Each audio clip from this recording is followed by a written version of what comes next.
Bismillahirrahmanirrahim. Assalamualaikum warahmatullahi wabarakatuh. Bismillahirrahmanirrahim. Bismillahi ma sya'allah la quwata illa billah ma sya'allah. Bismillahi ma sya'allah kullu ni'matin faminallahi ma sya'allah. Bismillahi ma sya'allah la yasuqul khaira illallahi ma sya'allah. Bismillahi ma sya'allah la yasrifu su'a illallahi ma sya'allah. Bismillahi ma sya'allahi la hawla wa la quwata illa billah. Khassantu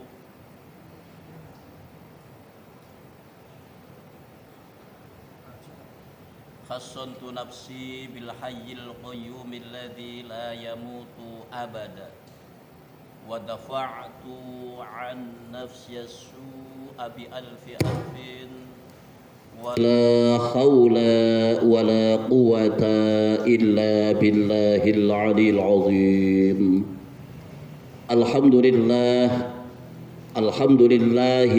نحمده ونستعينه ونستغفره ونعوذ بالله من شرور أنفسنا ومن سيئات أعمالنا. من يهد الله فلا مضل له ومن يضلله فلا هادي له. أشهد أن لا إله إلا الله وحده لا شريك له وأشهد أن سيدنا ونبينا محمدا عبده ورسوله. اللهم صل وسلم وبارك على سيدنا محمد وعلى آله وأصحابه. أما بعد، أستغفر الله العظيم.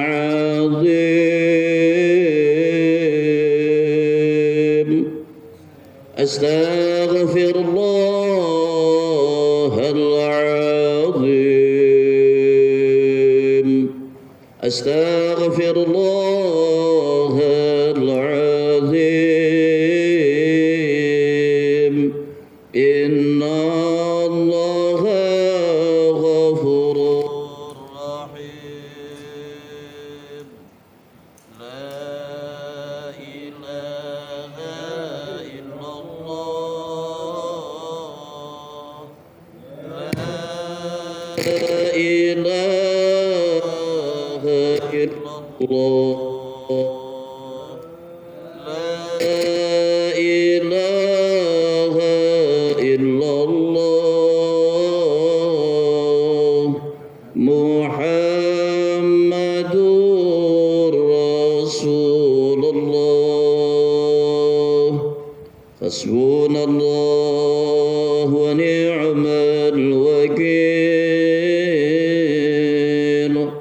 حسبنا الله ونعم الوكيل.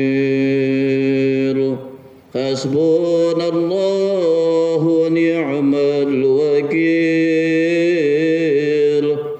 نعم المولى ونعم الناصر. ولا حول ولا قوة إلا بالله العلي العظيم. يا ربي بالمصطفى بلغ مقاصدنا واغفر لنا ما مضى يا واسع الكرم. هو الحبيب الذي ترجى شفاعته لكل هول من الأهوال مقتحم.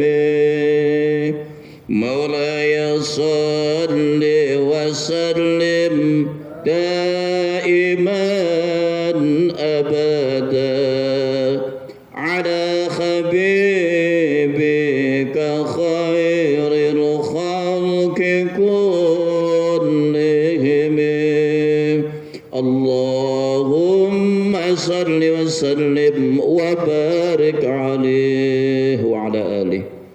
Bismillahirrahmanirrahim. Ila hadratin Nabil Mustafa Muhammadin sallallahu alaihi wasallam wa ala alihi wa ashabihi wa azwajihi wa dhurriyyatihi wa summa ila arwahi jami'i Allah ta'ala masyariqil ardi ila magharibiha fi barriha bahriha min yaminiha ila shimaliha wa ila hadrati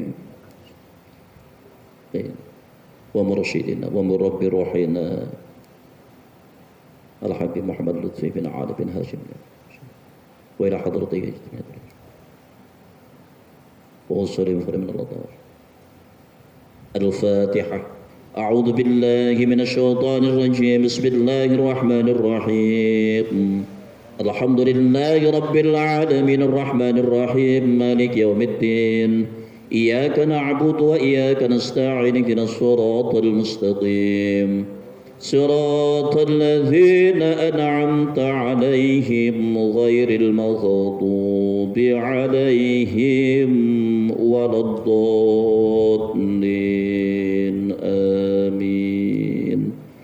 أما بعد فإن خير الحديث كتاب الله wa khairal hadyi hadyu Muhammadin sallallahu alaihi wasallam wa syarral umuri muhdatsatuha wa kullu bid'atin dhalalah.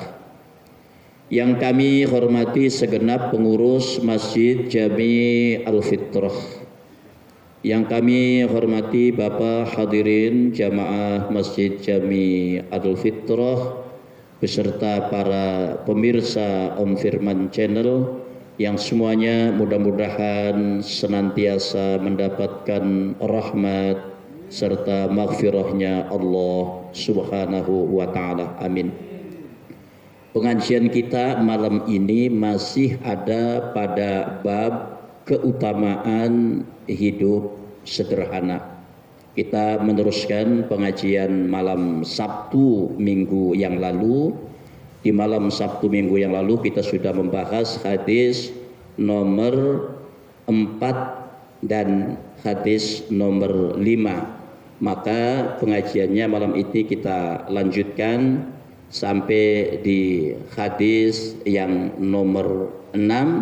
Dan insya Allah nanti kalau waktunya cukup kita lanjutkan juga sampai pada hadis yang nomor 7. Yang ada kitabnya silahkan dibuka halaman 245, hadis nomor 6, ada di baris kedua dari atas. Bismillahirrahmanirrahim. Wa an Sahl bin Sa'id radhiyallahu anhu qala. Dari Sahl bin Sa'id radhiyallahu berkata, ma ra'a Rasulullah sallallahu alaihi wasallam an-naqiya. Rasulullah sallallahu alaihi wasallam beliau tidak pernah melihat roti putih yang halus min khini ibtazahullahu, dari sejak beliau diutus Allah Subhanahu wa taala menjadi rasul, hatta qabadahullahu, sampai dengan beliau diwafatkan Allah Subhanahu wa taala. Faqila lahu, lalu ditanyakan kepadanya, kepada Sahl bin Sa'id yang meriwayatkan hadis tadi, hal kana lakum fi ahdi Rasulillah sallallahu alaihi wasallam manakhilu, apakah di masa Rasulullah sallallahu alaihi wasallam itu kalian tidak punya ayakan? Qala, dia menjawab, ma ra'a Rasulullah sallallahu alaihi wasallam munkhilan. Aku tidak pernah, Rasulullah sallallahu alaihi wasallam tidak pernah menggunakan ayakan. Ma ra'a Rasulullah sallallahu alaihi wasallam munkhilan. Aku tidak pernah melihat Rasulullah sallallahu alaihi wasallam itu menggunakan ayakan. Min khin ibtasahu Allah taala, dari sejak beliau diangkat Allah subhanahu wa ta'ala, diutus Allah subhanahu wa ta'ala menjadi Rasul, hatta qabadahullahu, sampai beliau diwafatkan Allah subhanahu wa ta'ala. Faqila lahu, lalu ditanyakan lagi kepadanya, kaifa kuntum ta'kuluna as-sa'ira ghairu mankhulin, lalu bagaimana kalian memakan gandum tanpa diayak? Ya. Qala kunna nadkhunuhu, kami menumbuknya, wa nanfuhuhu, dan kami meniupnya, fayatiru ma toro, lalu terbanglah kulit gandum itu, wa ma baqiya sarrainahu, dan apa yang tersisa itu yang kami buat adonan. Bapak hadirin jamaah rahimakumullah, lalu pelajaran serta teladan apa yang bisa kita petik dari hadis yang baru saja bacakan tadi? Hadis tadi adalah riwayat Imam Al-Bukhari. Bapak hadirin rahimakumullah, sahabat-sahabat Rasulullah sallallahu alaihi wasallam itu mereka selalu meniru, mereka selalu mengikuti apapun yang dilakukan oleh Rasulullah sallallahu alaihi wasallam. Rasulullah sallallahu alaihi wasallam, kalau Rasulullah sallallahu alaihi wasallam itu nggak pernah makan roti yang lembut, roti putih yang lembut sebagaimana roti yang biasa kita makan sekarang. Kalau roti yang biasa kita makan sekarang itu adalah roti yang dibuat dari tepung halus. Tepung halus. Makanya rotinya empuk kan, lembut. Rasulullah nggak pernah makan roti dari tepung halus. Artinya makan roti dari tepungnya tepung kasar. Berarti nggak lembut kan rotinya, nggak halus, dan warnanya pun juga nggak putih. Nah itu. Lalu ditanya kepada sahabat tadi, apa waktu itu kalian nggak punya ayakan ya? Punya, saya punya, kata sahabat tadi, punya saya. Cuman saya nggak pernah melihat Rasulullah SAW itu ya menggunakan ayakan. Jadi gimana kamu makan gandum waktu itu tanpa diayak? Ya, kami biasanya menumbuknya, lalu kami tiup-tiup supaya kulitnya itu terbang. Kayak orang sekarang itu di apa, orang dulu tuh ditapeni pakai tampah itu. Seperti itu kulitnya gitu. Nah, ditapeni aja. Lalu yang tersisa, artinya setelah dibuang kulitnya, itu yang dibikin adonan. Nah, Rasulullah SAW melakukan seperti itu. Itu adalah diikuti oleh mereka, diikuti oleh para sahabatnya. Oke. Nah, pengajian minggu yang lalu, ya kita sudah bahas. Rasulullah SAW itu kalau makan nggak pernah di meja makan, nggak pernah pakai meja dan nggak pernah pakai kursi. Gitu. Kalau makan apa? Kalau makan lesehan, ya, dengan posisi duduk berlutut atau duduk di atas telapak kaki yang kiri, lalu lutut yang kanan ditegakkan. Itu pun lalu diikuti oleh mereka para sahabat-sahabat Rasulullah SAW itu. Meskipun hal-hal seperti itu sebagian orang menyebutnya itu kan cuman lifestyle, itu kan cuman gaya hidup aja, gitu kan? Tapi diikuti oleh mereka. Ya. Sampai hal-hal yang seperti itu hal-hal yang oleh sebagian orang disebutnya hanya merupakan gaya hidup, tapi mereka sangat mengikuti. Karena apa? Karena mereka meyakini bahwa apapun yang dicontohkan oleh Rasulullah SAW itu apabila diikuti maka ia akan mendapatkan kebaikan-kebaikan, karena mereka meyakini bahwa apapun yang dicontohkan Rasulullah SAW kalau diikuti maka dia akan mendapatkan keajaiban-keajaiban. Yang dimaksud keajaiban di sini adalah kejadian yang belum sempat terfikirkan oleh akal dan hati manusia yang bisa terwujud dengan sebuah proses dan bukan secara tiba-tiba. Artinya dengan mengikuti apa yang dicontohkan Rasulullah SAW tadi, gitu, maka dia akan mendapatkan kebaikan-kebaikan dengan sesuatu yang belum pernah kepikiran sebelumnya. Kok bisa ya gitu ini terjadi? Padahal tadinya nggak kepikiran sama sekali. Kok bisa? Ini terjadi. Baik, Bapak Ibu hadirin rahimakumullah.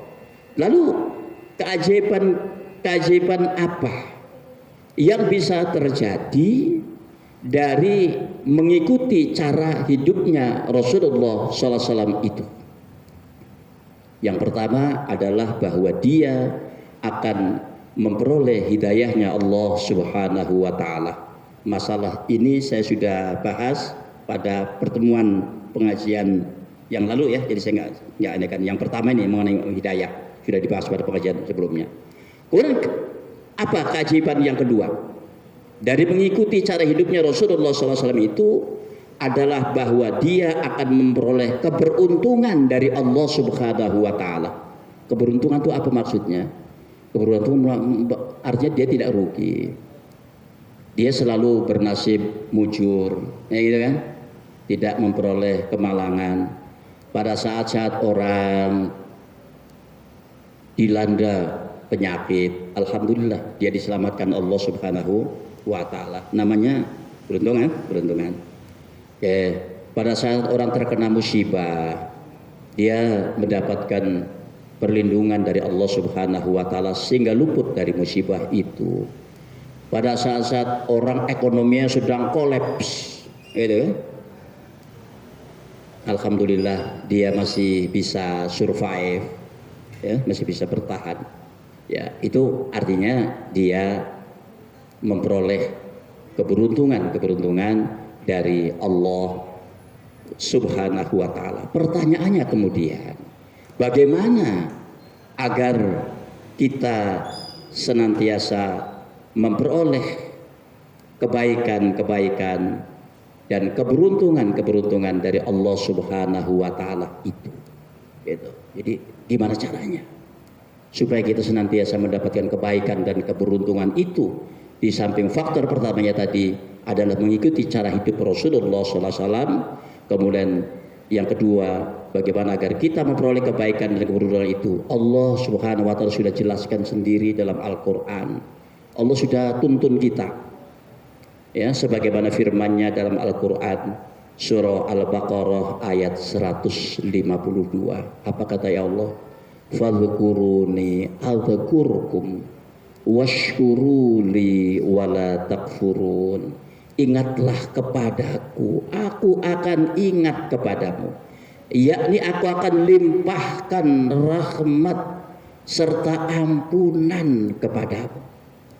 Maka itu di ujung ayatnya kemudian ya Allah tegaskan washkuruli wala takfurun, bersyukurlah kepadaku dan jangan kamu ingkar kepadaku.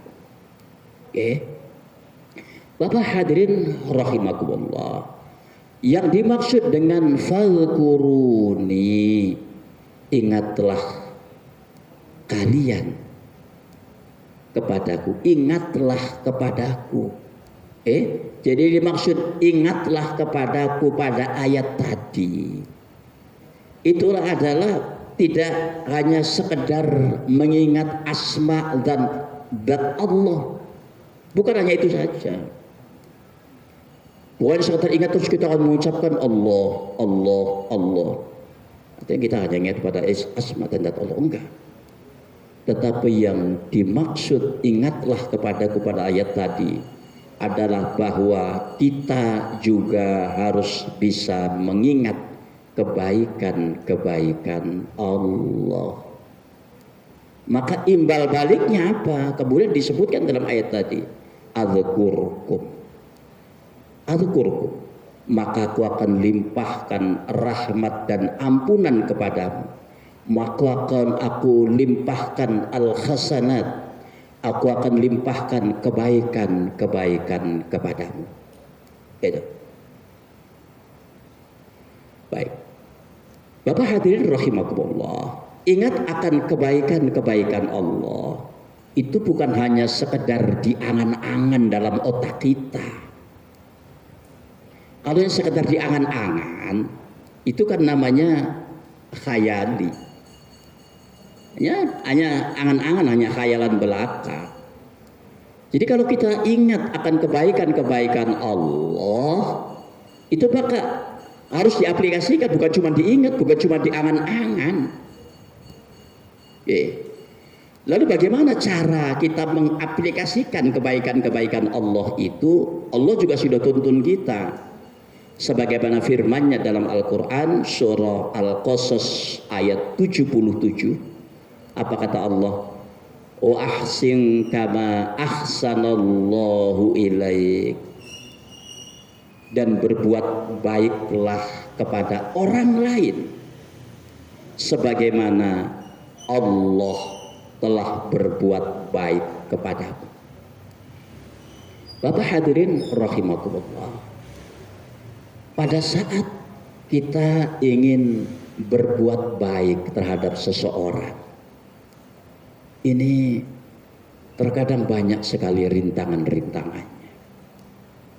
Pada saat kita hendak berbuat baik kepada seseorang, itu terkadang bisikan-bisikan setan tak henti-hentinya membisikkan itu kepada kita supaya enggak jadi kita berbuat baiknya, enggak jadi kita menolong orangnya. Satu contoh begini, padahal udah niat kita itu mengasihi orang, tapi akhirnya apa? Cok, masuk dalam pikirannya. Ngapain sih nolong orang kayak begitu? Padahal dia udah mau nolong tuh. Kok tiba-tiba begitu loh Bapak kata. Ngucap sih enggak. Cuman kepikiran dalam ininya. Dalam pikirannya, tapi sih dalam hatinya ngapain orang kayak gitu tolong. Orang nyebelin kayak begitu kepala ditolong. Ngapain nolong dia? Orang enggak tahu terima kasih. Oh ditolong juga gak pernah berterima kasih, orang gak bisa diutuh. Loh, Bapak hadirin rahimakumullah, gak ada urusannya sebetulnya kita yang ingin berbuat baik itu dengan orang yang nyebelin tadi. Gak ada urusannya kita itu dengan orang yang ketika diberi kemudian dia tidak pandai berterima kasih. Nggak ada.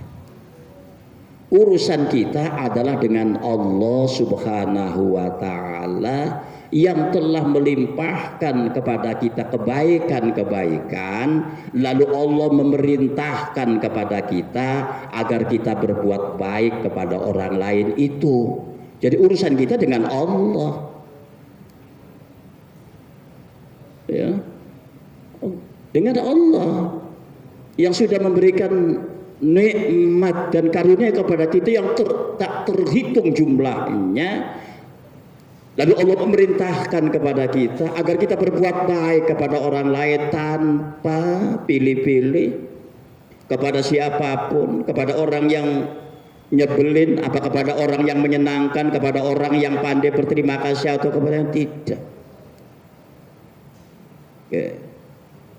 Dan Rasulullah SAW itu sudah memberikan contoh itu. Rasulullah sudah memberikan contoh itu, yaitu bahwa beliau berbuat baik terhadap orang lain itu nggak pilih-pilih, nggak juga terhadap orangnya belin. Lalu Rasulullah perintah kepada sahabatnya, kamu jangan sedekah sama orang itu orangnya belin. Enggak. Satu contoh begini, ketika Rasulullah SAW di Madinah, tinggal di Madinah, itu ada seorang yang tukang minta-minta, pengemis lah bahasa kasarnya, tukang minta-minta. Dia tunanetra, buta matanya.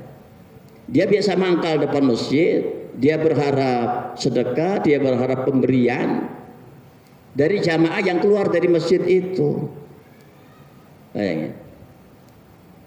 Tapi apa? Sambil minta-minta itu, sambil tangannya menengadah, dia mengharapkan sedekah dari jamaah yang keluar dari masjid, mulutnya ngomel-ngomel. Kalian jangan percaya tuh sama Muhammad. Muhammad itu tukang bohong. Kalian jangan percaya sama Muhammad. Gitu kan? Muhammad itu gila, jangan percaya sama Muhammad. Muhammad itu tukang sihir. Bayangin. Nabi tahu. Nabi dengar sendiri. Nyebelin gak tuh orang? Bukan cuma nyebelin banget. Ya kan? Dia minta-minta sama jamaah yang keluar dari situ, sama sahabat-sahabat Nabi. Sebab Rasulullah SAW itu kan ada junjungannya para sahabat. Ya. Tapi Rasulullah SAW perintah sahabat-sahabatnya, jangan kasih itu orang, itu nyebelin loh. Gitu. Enggak kan? Enggak. Apa yang dilakukan Rasulullah SAW? Rasulullah pulang ke rumahnya. Lah, lalu ditanya sama istrinya, istriku punya makanan apa ya? Buat siapa ya Rasulullah? Itu ada buat seseorang di masjid itu. Ada ya Rasul, kita masih punya makanan. Diambil, dibungkus sama Rasulullah SAW. Dibawa, ya, balik lagi ke depan masjid tadi, temui orang itu, disuapi sama Rasulullah SAW. Ya, dengan suapan yang lembut. Udah kenyang, disuapi gitu, dikasih duit juga. Ini Pak, ini buat belanja yang di rumah, masih disambungin juga sama Rasulullah SAW. Jadi itu dilakukan Nabi bukan sehari, 2 hari, berminggu-minggu, berbulan-bulan. Dilakukan sampai Rasulullah SAW sampai Rasulullah wafat. Begitu Rasulullah SAW wafat, amal tadi, ya, pekerjaan yang mulia tadi lalu dilanjutkan oleh sahabat beliau, yaitu sahabat Abu Bakar As-Siddiq radhiyallahu anhu, seorang sahabat Rasulullah SAW juga yang halus, yang lembut orangnya beliau. Diteruskan. Disuapi orang tadi, ya, orang tadi disuapi sama Abu Bakar. Begitu disuapi sahabat Abu Bakar, dipegang tangannya sama orang tadi. Ini siapa ya? Kata sahabat Abu Bakar, saya adalah orang yang biasa nyuapin bapak. Apa jawabnya orang tadi? Bohong kamu? Bukan. Kamu bukan orang yang biasa nyuapin saya tiap hari itu. Yang dulu yang biasa nyuapin saya tiap hari itu suapannya halus, nggak kayak kamu sekarang, kasar. Tuh bayangin. Dan orang yang nyebelin seperti itu pun diberikan. Maka sekarang tadi, ketika kita hendak berbuat baik kepada seorang, nggak usah pilih-pilih, jangan pilih-pilih. Apalagi sampai kita mengurungkan niat untuk berbuat baik itu karena kita menganggap orang itu nyebelin, orang itu lalu tidak pandai berterima kasih ketika diberi. Loh, kalau kita tidak mau berbuat baik kepada orang lain itu, lalu apa konsekuensinya? Kita akan dituntut oleh Allah Subhanahu Wa Taala. Akan dituntut. Kita akan dimintai pertanggungjawabannya oleh Allah Subhanahu Wa Taala. Kita akan diadili di hadapan Allah Subhanahu Wa Taala. Sebagaimana firman-Nya dalam Al-Qur'an surah At-Takatsur ayat 8, apa kata Allah? Tsumma latus'alunna yauma idzin 'anin na'im. Kemudian kamu benar-benar akan ditanya pada hari itu tentang kenikmatan-kenikmatan yang kamu megah-megahkan di dunia itu. Nah, dia akan ditanya, dituntut di hadapan Allah Subhanahu Wa Taala. Ya, baik. Lalu yang kedua adalah bagaimana agar kita ini Baik. Yang ketiga, tadi yang kedua sudah keajaiban yang kedua dari mengikuti cara hidupnya Rasulullah SAW itu adalah bahwa kita akan memperoleh keberuntungan dari Allah Subhanahu wa taala. Sekarang keajaiban yang ketiga dari mengikuti cara hidupnya Rasulullah SAW itu bahwa kita akan mendapatkan perlindungan serta pertolongan dari Allah Subhanahu wa taala. Pertanyaannya kemudian, bagaimana agar kita senantiasa mendapatkan perlindungan dari Allah Subhanahu wa taala? Di samping faktor utamanya tadi adalah mengikuti cara hidupnya Rasulullah SAW, apalagi yang harus kita lakukan? Bapak hadirin rahimakumullah, Sayyid Abul Husain Dastaghib, beliau pernah menyebutkan bahwa ada 5 syarat isti'adah. Ada 5 syarat bagi seseorang agar senantiasa mendapatkan perlindungannya Allah Subhanahu wa taala itu. Jadi bukan kalau kita mohon perlindungan Allah Subhanahu wa taala bukan hanya sekedar doa ya Pak ya. Bukan sekedar doa, bukan hanya ya Allah lindungi aku ya Allah, ini kan Allah ini a'udzu Rasulullah. Enggak, bukan cuman doa. Tetapi ada syarat-syarat ya yang mesti kita amalkan dalam kehidupan kita itu. Kita ini kan memahami amal-amalan itu doa kan. Datang orang ke ustaz, orang kiai, saya mohon diberi amal-amalan. Lalu dianggapnya kalau beli amalan itu lalu dikasih kalimat doa itu. Kayak kalimat doa wiridan itu salah satunya saja. Salah satunya aja. Namanya amalan kan kerjaan kan? Amalan kerja. Ya, aktivitas. Amalan itu aktivitas. Jadi apa amalannya kalau kita ingin senantiasa mendapatkan perlindungan Allah Subhanahu wa taala? Amalan yang pertama adalah takwa. Usahakan kita bisa menjadi orang yang senantiasa mengerjakan apa yang Allah perintahkan dan senantiasa meninggalkan apa yang Allah larang. Yang diperintahkan, mau berat, mau segan, mau sungkan, mau apa perintah harus dilakukan. Kalau apa yang dilarang, mau senang, mau hobi, itu kan, mau menguntungkan, dilarang, tinggalkan. Itu namanya orang bertakwa. Lalu syarat yang kedua adalah tadzakkur, senantiasa mengingat Allah Subhanahu wa taala. Ingat akan asma dan zatnya, ingat akan kebaikan-kebaikannya. Yang ketiga adalah tawakal. Tawakal, berserah diri dan bersandar kepada Allah Subhanahu wa taala. Apa yang menyebabkan kita itu tawakalnya gak pernah lurus itu? Adalah karena kita ngerasa hidup kita ini masih bisa dilakukan oleh diri kita sendiri.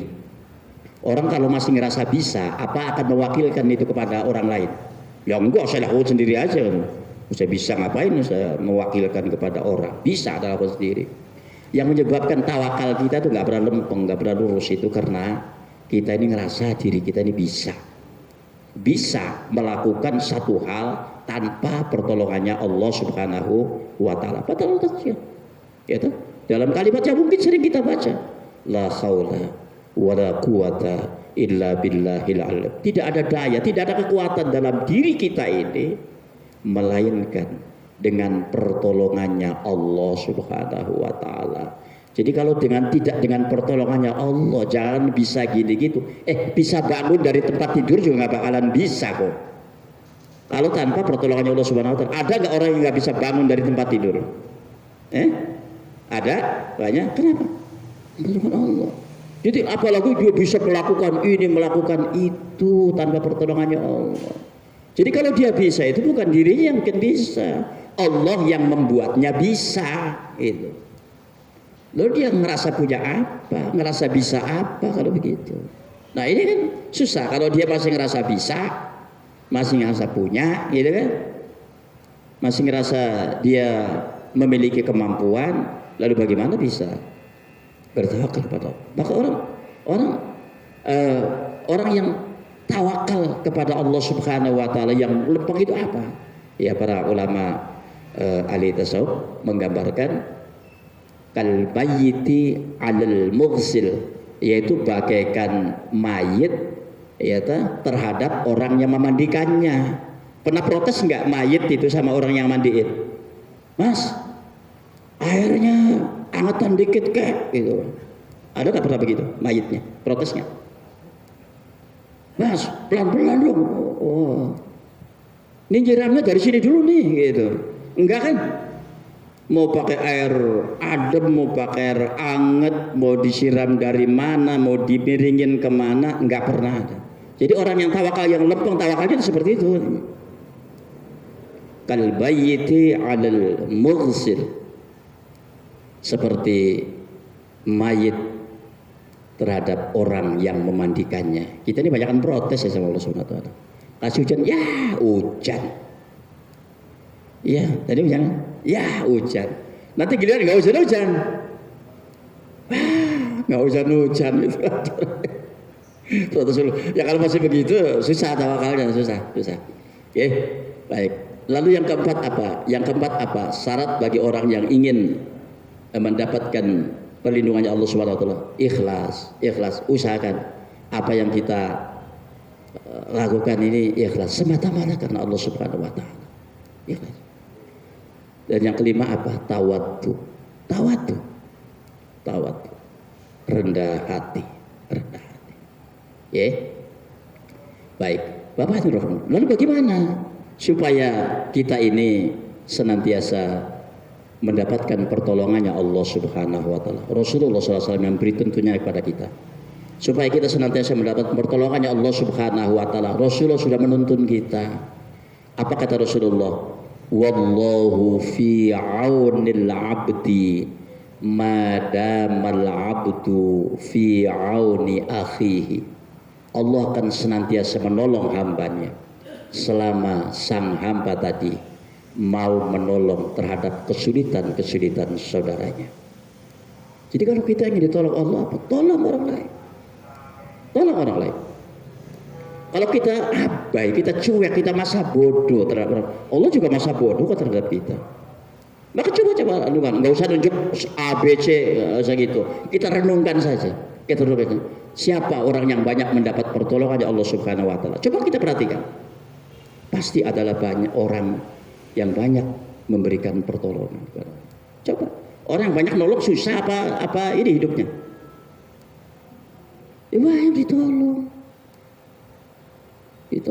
Jadi cara kita ya mau ditolong Allah Subhanahu wa taala enggak? Kalau mau ditolong Allah, ya tolong tuh orang. Tolong saudaramu yang sedang dilanda kesulitan. Ya.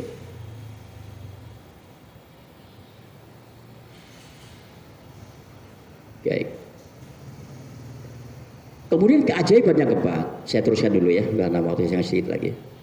Keajaiban yang keempat dari orang yang senantiasa mengikuti cara hidup Rasulullah SAW itu adalah bahwa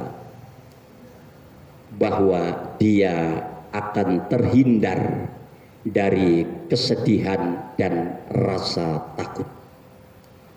Bapak hadirin rahimahullah, orang ditimpa kesedihan itu sebetulnya manusiawi aja sih. Ya, semua orang pasti mengalami yang namanya kesedihan itu. Tapi Pak, kalau kesedihan itu dibiarkan berlarut-larut, ini yang tidak baik. Bisa mengganggu kesehatannya, ya toh? Bahkan juga bisa merusak diri. Maka itu harus dipahami. Yang bikin sedih itu apa? Apa yang menyebabkan orang itu ditimpa kesedihan dan bagaimana cara menghilangkan kesedihan yang ada dalam diri kita itu. Ya. Jadi rasa sedih itu bisa dipicu oleh berbagai macam hal. Mungkin kesedihan itu dipicu oleh adanya kesulitan hidup. Ya toh? Anak 3, rumah masih ngontrak, pekerjaan tetap nggak punya. Ya toh? Belum punya lah, nggak punya. Tetap belum punya, rumahnya ngontrak, anaknya 3. Jadi kalau anaknya nangis minta jajan, sedih apa enggak? Aduh, terenyuh Pak, hancur orang tuanya rasanya. Oh, jajan, beli ini, duit nggak ada. Gimana rasanya? Ya. Gimana rasanya ketika yang punya kontrakan itu datang lagi, Pak, udah waktunya bayar, gimana mau terusin nggak kontrakannya? Kalau enggak ya nggak apa-apa sih Pak, gitu. Hancur nggak hatinya? Duit nggak punya, diusir sama yang punya kontrakan. Ya, istri minta uang belanja, Pak, beras habis, gas habis, gitu kan? Ya, makanan nggak punya, ya, istri dia nangis minta uang belanja, sedih apa kan? Sedih bisa begitu. Ya, karena kesulitan hidup. Kalau kesulitan hidup itu juga bisa dipicu oleh adanya rasa sakit hati. Karena mungkin dia dicaci maki orang, tidak dihargai orang, diabaikan orang, sakit hati. Sedih juga menusuk hatinya. Atau kesedihan itu juga bisa ya muncul dari peristiwa-peristiwa yang tidak menyenangkan. Apa misalnya ditinggal wafat sama orang yang sangat dicintai, apakah itu istri, apakah itu anak, apakah itu orang tua atau saudara dekat, adik, kakak, sedih pasti Pak, sedih.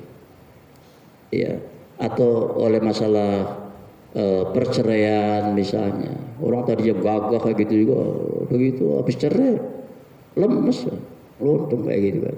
Habis tinggal wafat sama istrinya misalnya, atau istri oleh suaminya lemes juga. Orang tadinya gagah juga bisa lemes. Ya, benar Pak. Lalu bagaimana caranya kita menghilangkan kesedihan-kesedihan itu? Setidaknya ada 3 cara. Jadi kesedihan jangan dibiarkan berlarut-larut. Harus segera diatasi. Gimana cara atasinya? 1, dekatkan diri kita kepada Allah Subhanahu wa taala. Harus semakin dekat kepada Allah. Jangan menghilangkan kesedihan dengan cara menjauh dari Allah. Nonton atau cari pelarian ini yang mendurhakai Allah. Jangan, enggak bakal menyelesaikan masalah. Dekati Allah. Sholatnya harus lebih diperhatikan lagi. Ya, banyak sholat sunnahnya, banyak berzikirnya kepada Allah, gitu ya. Dekatkan diri, banyak dia bersedekah, banyak ya. Lalu yang kedua adalah bersyukur kepada Allah Subhanahu wa taala. Ingat bahwa karunia Allah Subhanahu itu jauh lebih besar dibandingkan dengan ujian, dengan musibah yang Allah berikan itu. Jadi kalau perbandingannya antara karunia Allah Subhanahu wa taala dengan musibah yang Allah timpakan kepada kita, itu ibarat air di lautan berbanding dengan setetes air. Coba aja ingat, ada orang sakit mata, sakit mata, bukan sembuh-sembuh. Berapa hari Pak sakitnya? Seminggu, kalau udah seminggu nggak sembuh-sembuh. Sehatnya berapa puluh tahun? Sekian puluh tahun. Jadi gimana bandingannya? Ada orang ngeluh aja nih, kakinya sakit, jalannya kalau jalan sakit katanya. Mulai kapan Pak? Ada setahun kali. Sehatnya berapa tahun? Ya kan? Nggak ada. Jadi karena Allah jauh lebih besar dibandingkan dengan kesulitan yang selalu berikan. Lalu yang ketiga, sebentar Pak, saya minta waktu 1 menit ya. Lalu yang ketiga, berusahalah kita untuk bisa menolong orang lain yang tidak mampu. Jadi ketika kita dilanda kesulitan itu, jangan berdiam diri. Jangan berdiam diri di rumah. Enggak selesai. Nanti malah akan jadi sedih terus, betapa sedih. Keluar. Ketika kita ditimpa kesulitan, keluar dari rumah kita, beraktivitas. Ya, beraktivitas. Belum bisa kantor misalnya gitu. Iya, ngumpul aja dengan orang. Ada ya? Ya, ada orang apa? Ada orang kerja bakti ikut gitu. Melihat ada kelihatan ini anak yatim nih kayak gitu. Rokok kantongnya kasih katanya. Ya, kita bisa membahagiakan mereka itu sudah menjadi kebahagiaan sendiri buat diri kita. Datang ke masjid kayak sini, datang apa ya, oh di kotor kan ya, ambil sapu, ambil pelet sapu, bersihin kayak gitu. Jadi beraktivitas yang baik ya gitu. Berusahalah kita untuk menolong orang yang membutuhkan. Insya Allah kesedihan akan hilang. Tapi kalau kesedihan terus dia mengurung diri di dalam rumah, terus murung gitu, jadi segan ngomong, iya nggak ada yang hilang, malah akan terus sedih, nggak akan hilang. Maka itu yang dilanda kesedihan, keluar dari rumahnya. Jangan mengurung diri dalam rumah, keluar. Ya, bergaul dengan orang yang baik, beraktivitas, usahakan bisa menolong orang lain yang membutuhkan. Insya Allah kesedihannya akan hilang. Sudah saya Pak ya, ditutup dulu aja. Insya Allah kita lanjutkan pada minggu yang akan datang. Astaghfirullahaladzim, astaghfirullahaladzim, astaghfirullahaladzim. Allahumma salli ala habibina wa syafina karim tukhrina wa sallim wa radiyallahu ta'ala an sadatina ashabi rasul ajma'in. Bismillahirrahmanirrahim. Alhamdulillahi rabbil alamin. Hamdan yuwafi ni'amahu wa yukafi'u mazidah. Ya Rabbana lakal hamdu kama yanbaghi li jalali wajhikal karim wa 'azimi sultanik. Allahumma shalli wa sallim ala sayyidina Muhammadin salatan tunjina biha min jami'il biha jami'al hajat wa tutahhiruna biha min jami'is sayiat wa tarfa'una biha indaka 'alad darajat wa tuballighuna bi aqsal ghayat min jami'il khairatil hayati wa ba'dal mamat. Allahumma arinal haqqa haqqan warzuqna ittiba'ah wa arinal batila batilan warzuqna ijtinabah. Allahumma nawwir qulubana binur hidayatin kama nawartal arda binuris syamsi abadan abada bi rahmatika ya arhamar rahimin. Allahumma iftah qulubana futuhal arifin. Allahumma iftah qulubana futuhal arifin. Allahumma iftah qulubana futuhal arifin. Allahumma akhtim lana bil Islam wa akhtim lana bil iman. Wakhtim lana bil khair, wakhtim lana bis sa'adah, wakhtim lana bi husnil khatimah. Rabbana atina fid dunya hasanah wa fil akhirati hasanah wa qina adzabannar wadkhilnal jannata ma'al abrar ya aziz ya ghaffar ya rabbal alamin. Allahumma ij'al jam'ana hadza jam'an marhuma wa tafarruqana min ba'dihi tafarruqan ma'suma wa sallallahu ala sayyidina Muhammadin walhamdulillahi rabbil alamin. Subhanaka Allah bihamdika asyhadu an la ilaha illa anta astaghfiruka wa atubu ilaik wallahul muwaffiq ila aqwamit thoriq. Wassalamu alaikum warahmatullahi wabarakatuh.